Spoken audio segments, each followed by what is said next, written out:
This is something different. My podcast is all about being visibly fit, mind, body, spirit, emotions. But there's something so powerful about the spoken word. And that's really what you do. You are all about words. I ended up going through a lot of stress in college, and rapping became the way to express it. Like most people's mind, when something's bothering them, they probably go talk to a friend or something. Mine was like writing a rap. I wasn't trying to be a rapper. I was just writing my emotions in rhyme. I literally did not care about the music business at all. It's important to both first be authentic and also positivity without perfection. I used to look at fitness as I have to be tough or fast or strong just in case I get into a situation. But now I look at it as like my body, I'm building a shield to protect my family or future family, my finances and my career. You're listening to the Visibly Fit podcast. Hey, I'm your host, Wendie Pett. And every week, I'll give you holistic, practical solutions for everyday issues related to nutrition, healing, functional fitness, and behavior modifications. As a naturopath, fitness expert, and wellness coach for over 20 years, my goal is to empower you to reach for greater health and to rise up to your next level of living in mind, body, and spirit. You were created with greatness in mind. It's time to own it. Are you with me? Then let's dive in. Well, Proverbs 16:24 tells us that gracious words are like honeycomb, sweetness to the soul and health to the body. Hello and welcome to the Visibly Fit podcast. I'm your host, Wendie Pett. And yes, today we are going to touch on the topic of the power of words and how it's they either bring life or death to the body, right? It's in the power of the tongue. And so how are you speaking over your life? How are you speaking over others? I have an incredible guest on the show today, and he is a wordsmith, so to speak, and I'll introduce him in just a moment. But I wanted to share, as I was doing a little bit of digging and researching about Dr. Andrew Newberg, and he states he's actually a neuroscientist at Thomas Jefferson University, and he's also the author of Words Can Change Your Brain. And this is what he says. He says that even a single word, even a single word has the power to influence the expression of genes that regulate physical and emotional stress. Wow, just one word can turn on or off certain gene receptors that can either cause your body to be more inflamed or not, right? And cause our body to be more in that stress situation. And so what's that one word that you might be speaking over yourself that's keeping you stuck and stagnant and maybe in a place of dis-ease? What's that one word that you might be speaking over others that is causing havoc, that's wreaking havoc on their cells? At the cellular level, it really is speaking to them. There have been studies where there have been two different, plants that are in the same sunlight. They're getting fed the same, watered the same, but one plant is getting spoken over with beautiful words, powerful like affirmations, love, kindness, and just joyful words, or even having beautiful music played over this particular plant, while the other plant that's in the same condition is spoken over with curse words and horrible, wretched music and just negative words. And that plant wilts and dies. Yes. So words have power even on plants, animals, humans, anything that is living, even water. It has a powerful effect. So how are you speaking over yourself? It really does matter. I was actually just sharing with my patients not too long ago about how C plus P equals E. And that's all about how your circumstances plus your perspective equals your experience. So sometimes people have certain perspectives. They've just got like their blinders on, a certain perspective of how that circumstance or situation was in their life. And they were speaking negativity over that situation or circumstance. So therefore, their experience in life is not so great. But other people that have dealt with the same experience have a different perspective, and they have a powerful positive outlook, and their life experience is different because language shapes the human experience. It really, really does. And so I am so excited to have my guest on today. It's a unique show. I'll tell you that right now. I've never had anyone on the show like this, so I hope you'll enjoy it. His name is Mervant Vera, and he's known as the rapping magician.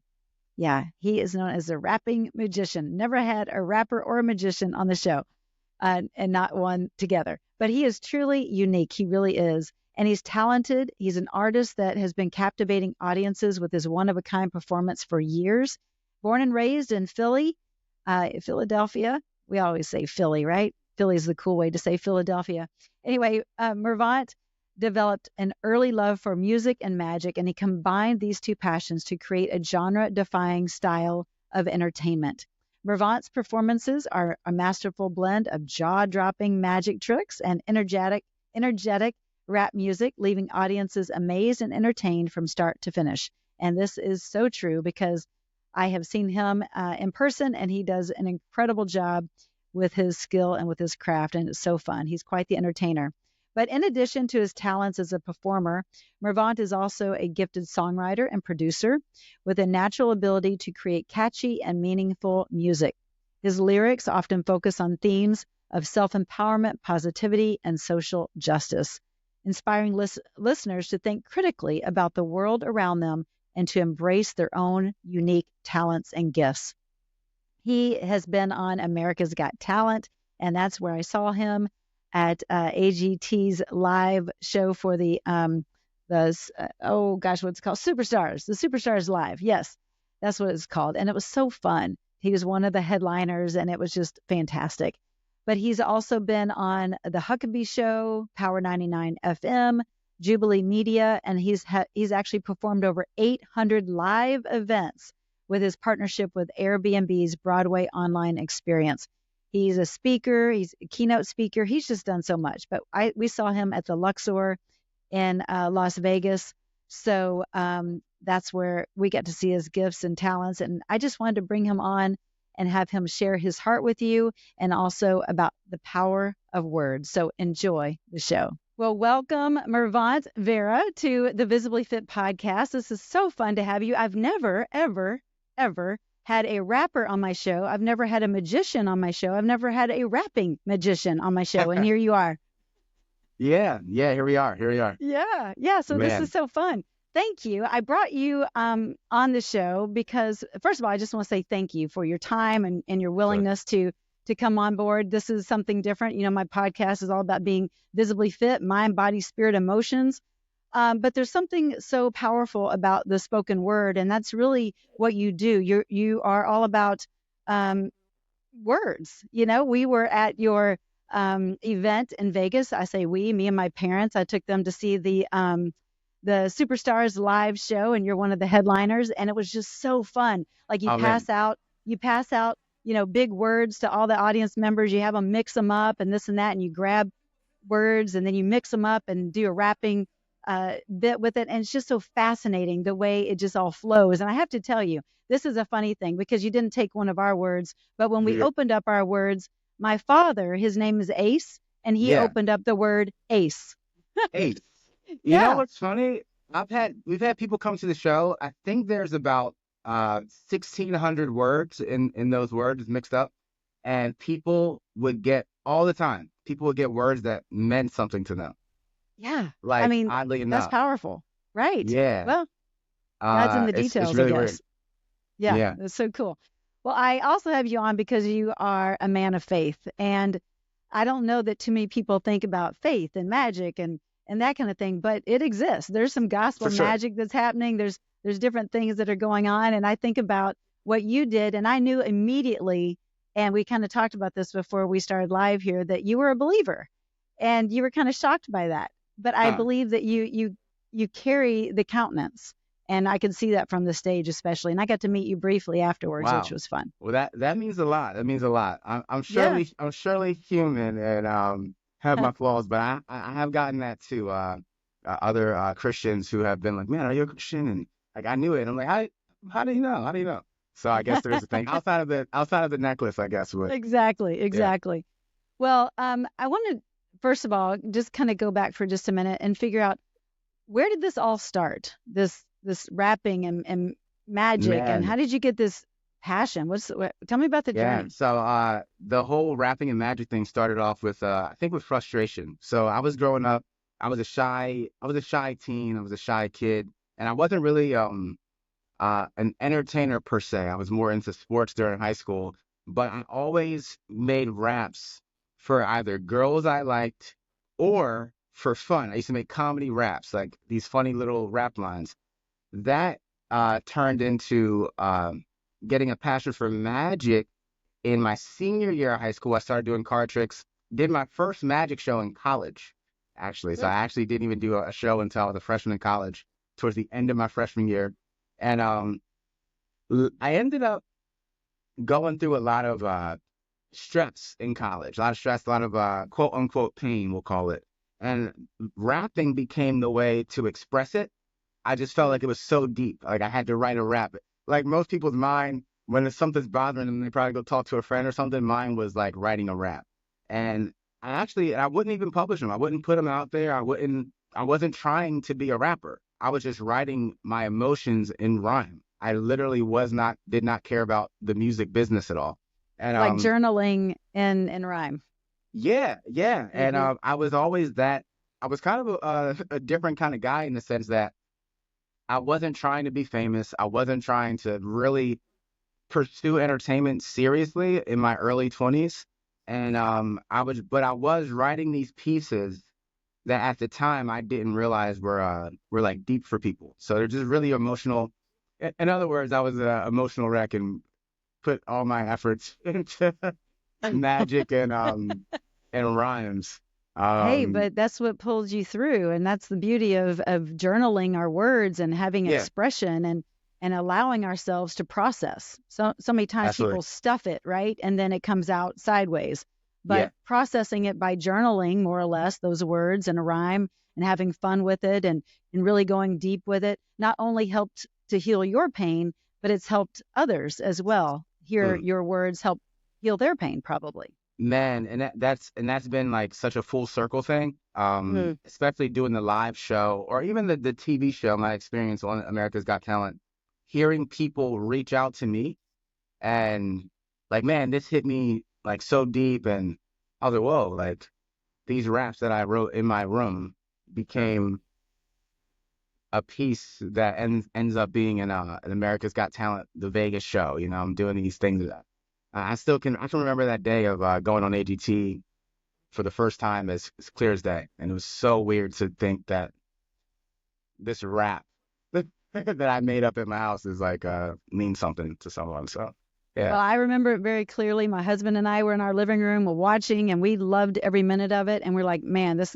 guy's got something. And so yeah, I think about how, sometimes we're so embarrassed by our mm, pain, and we don't want to talk about it or express it, but that expression does help to deliver us, but also, like we were just saying, it helps others as well. And so I just want to say kudos to you because I think it takes courage, honestly. man, thank you. Yeah, Yeah, yeah, I think it yeah. takes a lot of courage. So, what would you say has been kind of maybe the biggest kind of maybe shocking moment, I guess, from going from AGT TV to now Mm, the live shows? What's kind of been something that's been like this aha, shocking experience that you weren't expecting along the way? yeah. Maybe like a God moment. I think that this whole experience from uh, I actually auditioned for America's Got Talent randomly on Zoom. So I was in a Oh, Zoom room really? full of like thousands of people, and that room got smaller and smaller and smaller. And then I saw like producers kind of shaking their head, like, hmm.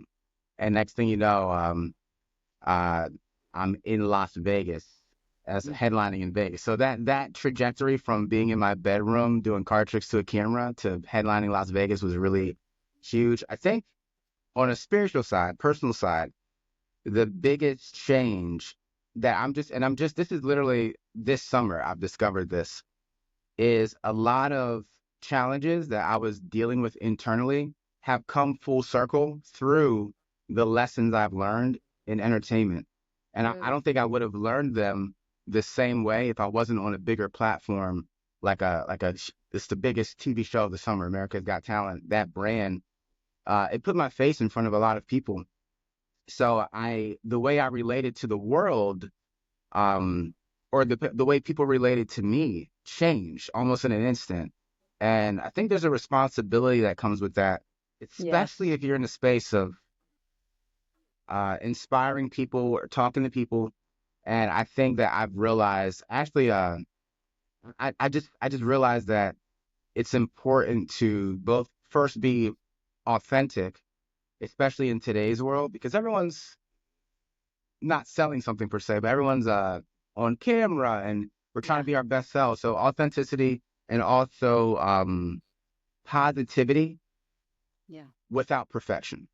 So that's another thing, because sometimes Do you can get into that space of, oh, I'm supposed to be positive, and you're acting positive instead of being positive. So that's the main Boy, thing. that's a good word. That's actually a Yeah. really good word because while being positive is very important, but we also have moments of grief and despair, Yeah. and maybe we're angry in a moment or whatever, Oh, but absolutely. getting past that.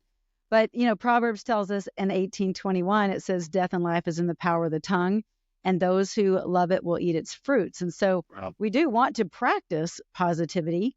And I know Howie Mandel called you the magical hip hop version of Tony Robbins. I've been to a Tony Robbins event. So like he's like Mr. Positivity, right? So Oh man, yeah, he's great. yeah, he is. I did the whole walking on fire thing, and no judgment, those of you listening. It Yeah. was I awesome, haven't actually. been I to a loved it. seminar, but that's so weird you said that. I was just looking Yeah. up a Tony Robbins seminar maybe 3 days ago. I was like, I gotta go to a Tony Robbins seminar. You know what? It is an experience. It is awesome, personally. Yeah, what Yeah. someone told me is that it's like there's motivational speakers, and then there's like people out there who do work that's really like changing people. Yeah. And Yep. I think that Yep. he's in that space also. Much respect to Tony Robbins for sure. For sure. Yeah, Yeah. absolutely. Well, I also think that what you have gone through, Mervant, is the fact that, you know, you can go after your dreams no matter how many people are in a Zoom room. You know what I mean? Don't think Sure. that your the little thing that you wrote in your bedroom isn't big enough or great enough. You know Yeah. what I'm saying? Like Yeah.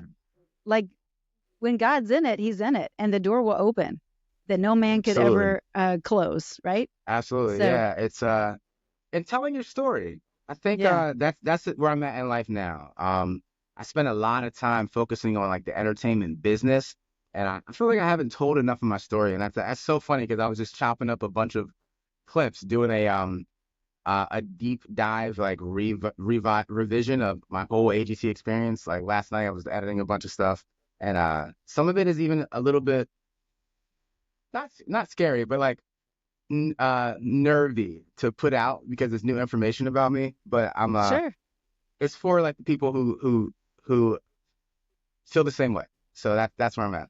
That's where I'm at. Well, are you open to talking about it? Like, let's hear Yeah, your I'm open to talking story. about it. Let's do it. There's so much. There's so much. I guess if I could start it off to give you an idea what I mean is so right before I went to America's Got Talent, I had my grandmother was in the hospital. So this is a little less than a year, and we're thinking that it's nothing. And I remember being in the hospital room with her, and she's getting checked for the scan, and she's looking at me, and I'm like, oh, it's gonna be okay. It's gonna be nothing. It's gonna be nothing. And it turned out that she was given 6 months to live from cancer. So this was I remember when I got that news, I didn't have a reaction really. I was just more like a stoic reaction. And what I told her was, you're not dying from cancer, you're living with cancer. And she ended up living for another year and a half instead of 6 months. But during that time, COVID also happened. So now we're in a weird state where everyone's alone. Me and my family are conscious that her last months or a year on earth is spent not doing all the things you love to do or going to your favorite restaurant, but spent at the house on lockdown. So a very tough time for Yeah. someone to be given that news. But I got a couple gifts out of it. The first gift was we had a conversation one night. We were watching this movie, The Soul. It's a Pixar movie. And she at this time, she's a little less like coherent than she usually is. But for some reason, This night, she was like her regular self for the last time. It was weird. It was like my last normal day with my grandmother. It was so strange. It was like she was herself. And she said to me, she said, you know, I don't want you to be sad when I go because I'm worried about you because I know how you process things. And I want you to like just keep going with like your dreams and your magic and all that. And we used to watch Jay Leno. And then we would sit in her kitchen and she would act like she's Jay Leno and she would interview me and I would be like, oh, yeah, I'm here. She's like, oh, we got Mervant from this new movie. And I would act like I'm famous. And when she passed away, I was actually reached out to be on a dating show. And it was like, you know, everything was in order. All I had to do was sign this contract. And I knew if I signed that contract that America's Got Talent auditions were a couple months away. And we used to always watch America's Got Talent together. And I was like, I can't sign this contract because then I don't think I'm going to be able to audition for AGT. So I was like, you know what? I'm just going to take a risk, audition for AGT. So I say no to the show. And a couple months go by. And I kind of was up in the air about the AGT thing, but I was like, man, you know, I want to do this at the time, it was, I want to do this for my grandmother. Because like, I just want to be brave and give it a go. So I give it a go. I'm doing a Zoom audition with thousands of people in the waiting room. I'm the one out of two people who made it from Zoom that season. Amazing. And that first audition, that day, I really, really, really, if you ever watch the clip, I'm like super proper on stage. My name is Mervant. I'm from Philadelphia, PA. I wanted to be the man that my grandmother wanted me to be as I presented myself and represented my family to the world. And my mom was there. It was just so meaningful. It was so deep, so meaningful. It was like really, really powerful. Like words can't really explain. It was an experience. Like you want to give respect and honor. Yeah, and for the people watching this too, not even an experience in the way where I'm like, oh, I was on this television show. I had this great experience. Not about that. It was a deep experience because I did magic for years without making money, really, and didn't stop. I wrote raps for years without recognition. I upload stuff to SoundCloud. It was, you know, this is so many different things. And the word I used at the time, and I'm so glad I said it, was just stick-to-itiveness. It was whatever you're doing, just don't stop doing it, and hopefully one day it pays off. Because I don't have the best social media. I never had a manager. I never had a team. I never had all those things that we Might I want to interrupt? get. You have the best manager that anyone could ever have. The Lord is your manager. Yeah. So good. I like so that. Good. Actually, I like that a lot. I'm gonna have to use that. That's on a t-shirt or something. Yeah, there you go. The Lord is my manager. Yes. No, I love that, Mervant, because you're just so authentic and real, and that's why I reached out to you, because I just know that your story and just who you are as a person is going to speak to somebody else to, number one, not give up on your dreams.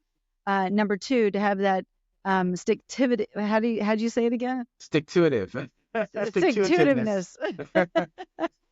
And to just be yourself and to go after what you want, but to do it in an authentic way. And again, God will go before us. He's our manager. And so I love that you are really into words. And like I said about Proverbs 18:21, life and death is in the power of the tongue. Your words are positive that you use. They're uplifting. You talk about self-empowerment and positivity and social justice. Those are kind of your themes that you like to use. How did you get on that track, I guess, of the positive track? Have you always been Mr. Positive, or are you wanting to just leave that positive vibe for others? Like how'd you get on that track? I think if I've gotten this question. Actually, Howie asked me this question when I was on AGC. He's like, I love the magic in the rap, but where'd the motivational part come from? And I at the time I didn't really know. I had to dig deep because I was like, let's go back. Where did this really start? I think it started with and not even to because there's a lot of things going on in the world, so I don't want to over glorify mine, but started with like different types of hardship. And I would listen to Eric Thomas and Tony Robbins and Les Brown in the morning. I used to take this is going to sound crazy for some people, not for some others. I used to have a 2.5 hour bus and train ride to work. So I spent 5 hours commuting to work every single day for about 2 years.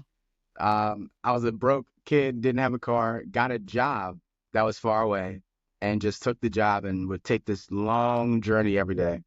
And and at the time I would just listen to like YouTube videos of like I would listen to music and stuff too, but a lot of times at 6 a.m, getting up and getting on the bus, I'm like, oh my gosh, I need some motivation. And I ended up listening to a lot of motivational things. So that kind of got so into my mind that I ended up waking up to that. So in 2020 and 2019, right before COVID happened, I was very sad. I like broke up with the girl that I thought was my dream girl, and I went way too low. I was not like, hey, just move on. I was sad. I was not yeah, you're real. Yeah. I was it not happens. the internet is like, super alpha male, a bunch of girls. I was not that guy. I was super sad that this didn't work out. So I decided to give up all music that had words, television, and like all media. I gave up all media for about 8 or 9 months because I felt that I was too influenced by media. But then when you give up those other voices, you kind of have your internal voice. And I still had those like motivational things in my mind. So it turned into just me doing like push-ups and sit-ups and stuff in my house during COVID, writing raps on paper, literally. Yeah. Can we do this? I'm doing this. This is do it. I'm what are you gonna doing do? this. What are you doing? So I got into a habit. I love it. I got into a habit of writing raps, but I was also on this kick where I didn't want to be in the digital world. So what I did was I I started writing on paper, even if they were bad. And these are all filled with raps, every single. Oh my goodness. Each right here. So, Mervant, that's amazing. yeah, it's really it's kind of it's amazing, but it's crazy also. No, I think that is the coolest thing. And Yeah. we think differently when we physically write it down versus typing it out or audioing it or voice texting Yeah. ourselves the words. I mean, I'm sure that's so powerful to do a brain dump, heart dump, and Yeah. journal like that, right? And I just want to say also the fact that you were doing that job, whatever that job was, and doing that for 2 years in a 5-hour round trip says a lot about your character and your tenacity and your, I'm going to do it no matter what kind of thing. You're kind of that kind of guy. I think that's awesome. But you were feeding your mind with positive stuff. So like when we are reading God's word and we are memorizing and praying and meditating on his word, that's the power of that. When we're in a tough spot, we can come out of it because we have his word that is truth on our heart and our mind. So that's exactly what you're doing. I think that's so cool. Yeah, and it's also interesting because at that time I was spending a lot of time to myself, and I needed it. I didn't even realize I needed it. I remember coming out of that and getting back out and like going out and just having regular social interactions again. I remember feeling so different, and I remember my raps changing. I went from these like emo kind of like, why did she leave? type of songs to these like positive self-empowering raps. So a lot of these raps, and even my first AGT audition that some people remember, 1 for the Magic, 2 for Illusion, that was written in frustration. I kept getting this question, what do you want to do? Do you want to do magic or do you want to rap? And I was like, why can't I do both?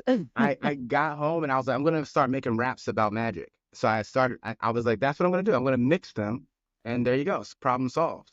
And actually, I got on the college market doing college shows.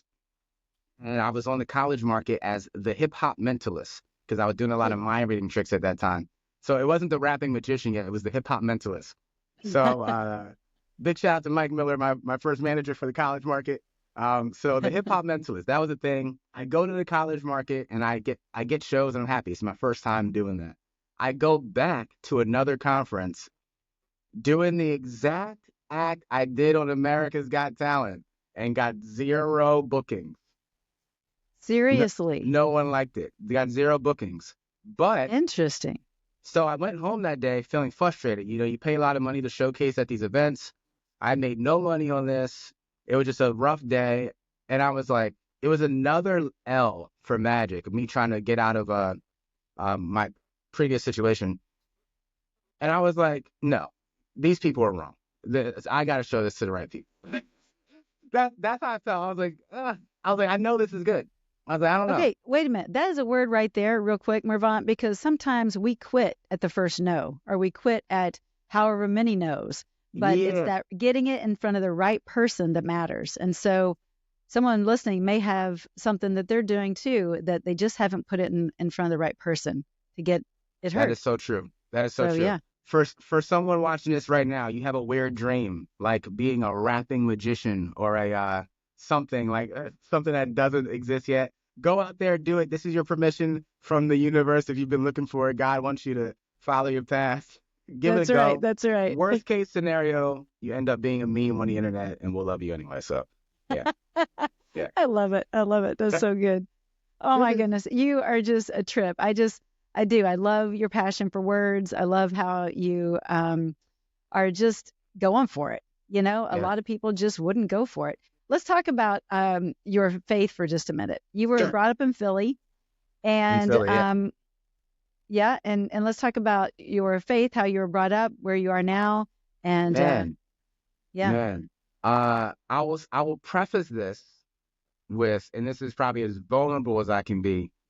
So, in some ways, I went through the best time of my life since I've, my career has changed. And, ADT, I've been doing big corporate events. I've traveled to Germany and Spain to do shows. And I'm like an international performer now. Things are great on that side. But in some ways, it was also the hardest part of my life because I had a couple major losses in my family with my grandmother, my uncle, my grandfather, all within 3 years. These are my main family members. Like, these are the houses I go to. These are the people I visit. And then all of a sudden, these people who have supported me all these years, they're not there to see the success. And so it was really deep because there's a part of me that felt like, oh, I'm doing this for them. The other side is I felt a lot of darkness because I felt that I was looked at almost like privilege. And I felt that people didn't understand some of the hardship I came from, but I didn't want to explain the hardship in a way where I want people to have pity or give that kind of like sob story that we hear sometimes, which is okay. But, when I hear about wars and I see people suffering, it's really hard for me to talk about like growing up, not having money when people are losing their life and their kids and stuff at a young age. So I went through simultaneously one of the darkest times of my life and the best time of my life at the same time. So I found myself, especially when I first came to Las Vegas, I found myself negatively in my head a little too much. But it was almost like right when I was doing America's Got Talent, my grandmother passed. It was like I had help, like right next to me. I felt the presence of God, literally. I remember I kept telling my mom, I'm like, when I shoot it, it goes in. I was like, anything I do right now just happens. I said, anything I touch, right? I'm King Midas right now. Anything I touch turns to gold.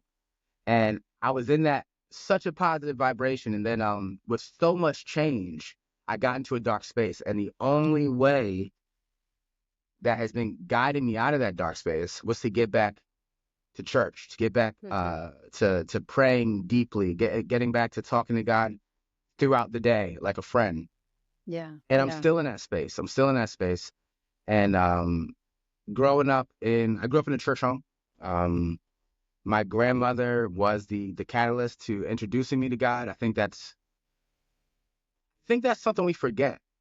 who introduced us to God? Mm. And that nothing, we really do nothing by ourselves. You know, there's we feel like it, but we're never really alone, and there's so many influences. But I'm probably getting off the topic of your question. No, But you're doing great. No, this is great. yeah, but I think that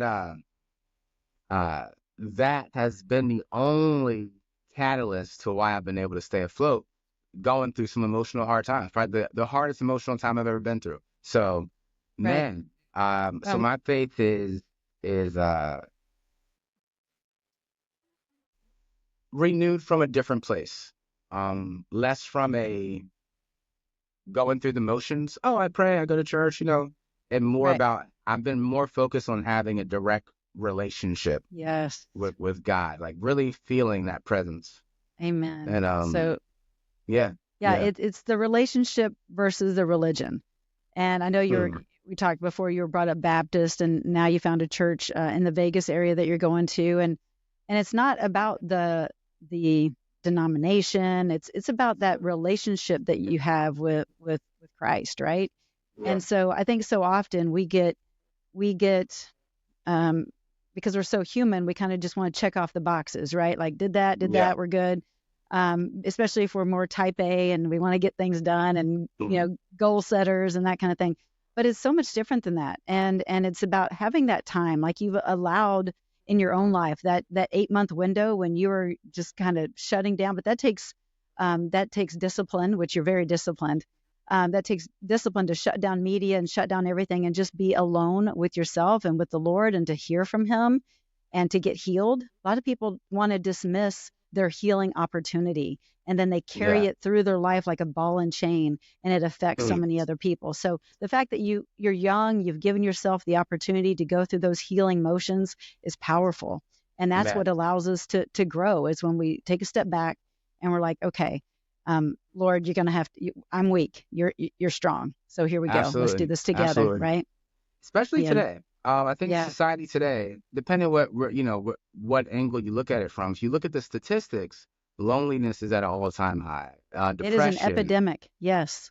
And we have less families in home than we've had, I think, in the last hundreds or so of years. Don't quote me on the statistic, but there's less quote unquote nuclear families, mom, dad, and kids inside the house. So more divorces. People are spread out. Yeah, people are spending a lot of time to themselves. And when you're spending a lot of time to yourself, what voice are you hearing? That's it. Is it all media? Is it all, so we're living an interesting time in history. We have to be more self-sufficient and more connected to God and nature too than we ever had to be connected. Absolutely. Absolutely. Yes. And, the self-sufficiency thing, I think, can be a trip up, because I think people say, I don't need God because I got myself. So there's some of that people don't quite understand, but I know where you're coming from. Being sufficient and saying, no, I want a relationship with the Lord, and I'm going to nurture this and be disciplined there, as opposed to, I've got this, I don't need anybody. And, sometimes that's where the world is too, on some levels. We are in an interesting time. I think also too, kind of reaching into like manifestation, affirmation, and God all at the same time.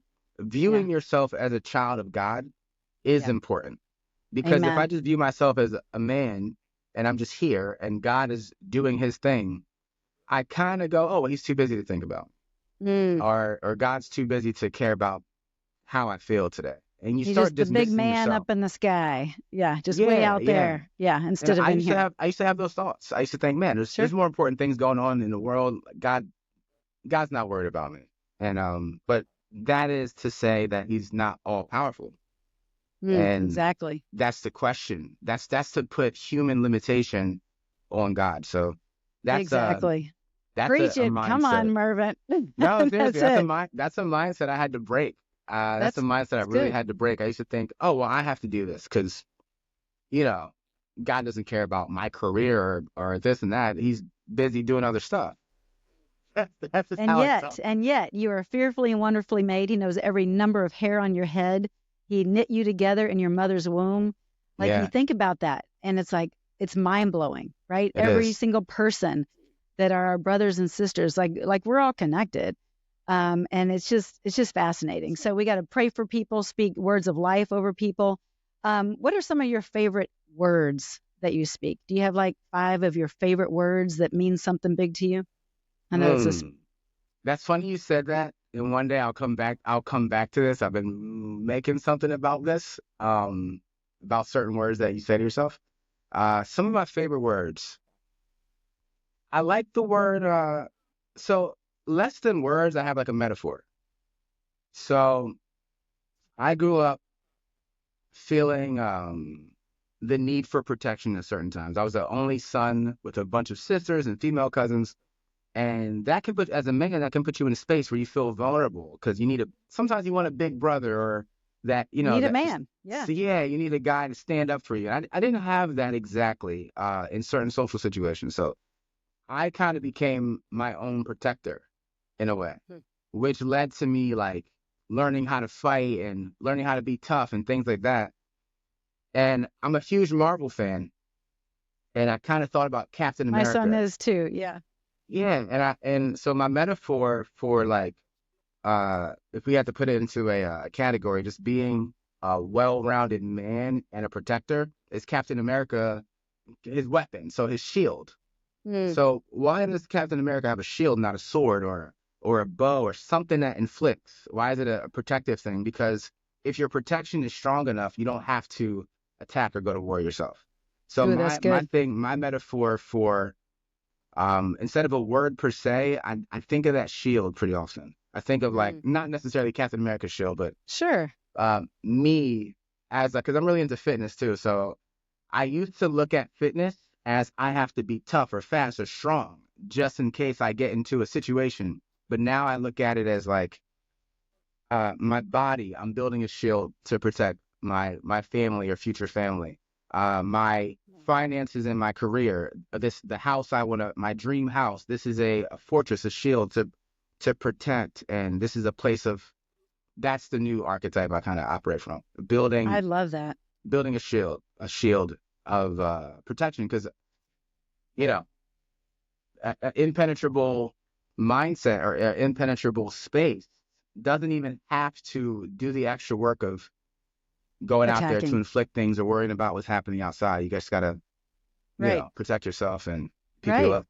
And God is our refuge, right? And so as you are building these things and you're envisioning a shield, like that, God is our shield, right? But you're Yeah. taking proactive actions, measures yourself to do what you can, because Yeah. He wants us to do what we can and not just sit on the couch eating bonbons and expect Him to do everything for us, right? Like Right. we gotta get up and work out. We gotta pay our bills. We gotta, Yeah. invest, tithe, like do all the things. But some people just want it just all happen and not take action themselves. And so Absolutely. when we think about positive words and that kind of thing, it actually starts to change the frontal lobe of our brain, and it actually is what gets us to get up and take action. These positive Mm. words, and the more that we are speaking positive words, those speaking life words, the more it starts to create a ripple effect in our brain, and it affects all of our brain in such a way that we start to create new habits, right? And we Yeah. create new grooves in the brain, and it's those positive words and affirmations and words from the Lord that we can continue to walk out and practice that changes the trajectory of our life. And that's what you're doing as you're speaking words over the time, all the time, as you're writing in your notebooks. You're speaking life over your life, Mm. and it's just powerful. And that's where that shield comes in, because That's it's you're doing it, man. Anyway, that is so I true. just love all that you're about. I thank you for your time, Mervant. You are just Yes. a delight. I thank you for being just raw and authentic. And I'm just Good. curious, before I let you go here, do you have any new projects that you want to share to my audience, or I also want them Yeah. to So know how to I'm putting. find you? Yes, I'm putting together a tour. I'm getting back out into the world, other places in Las Vegas, doing All shows. I right just picked now. up a management team. So you guys can follow my journey at Mervant on all platforms.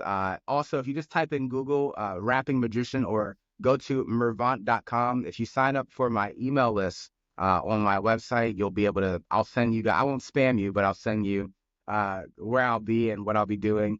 And this journey, no matter how big it gets or what accolades I get, it's all art, and it's all, I want to do my best with it. So I humbly want to go as far as I can, but, for the people. That's right. I love it. You're amazing. Appreciate you so much. And those of you listening, get to Mervant.com and get on his email list so you can find out where he's going to be at a city near you. He's worth seeing. And anyway, we appreciate you. Thank you for sharing your heart with us as well. You, and God bless you, friend. Thank you. Take God care. bless you. Have a great one. God bless you. Well, I sure hope you enjoyed that show. I know it was a unique one, but I hope it blessed you. All right. Well, if you want to learn more, definitely go to Mervant.com. That's MERVANT.com. Get on his email list. And like you said, he won't spam you. It's all good. But go there so you can see where he's performing and hopefully catch a glimpse of his gifts and his talents, because he is really fun entertainment to watch. But he's just talented and he loves the Lord, and go out and support him. All right. If you, I have to end my podcast like this because this is, how the podcast rolls. But if you are looking for someone to help you through your health and your wellness journey, give me a email, give me a call. Let's make this happen. I've shared this with you before. If you go to getvisiblyfit.com, that's where you can find out information on my 7-week accelerator course. This is where people release lots of weight, get off medication, reverse disease, and get on a new trajectory in their life's health journey. So if you are ready, let's do this. All right. Thanks so much for tuning in. Share this episode with others, and I hope you enjoyed it. Catch you same time, same place, right here on Visibly Fit next week.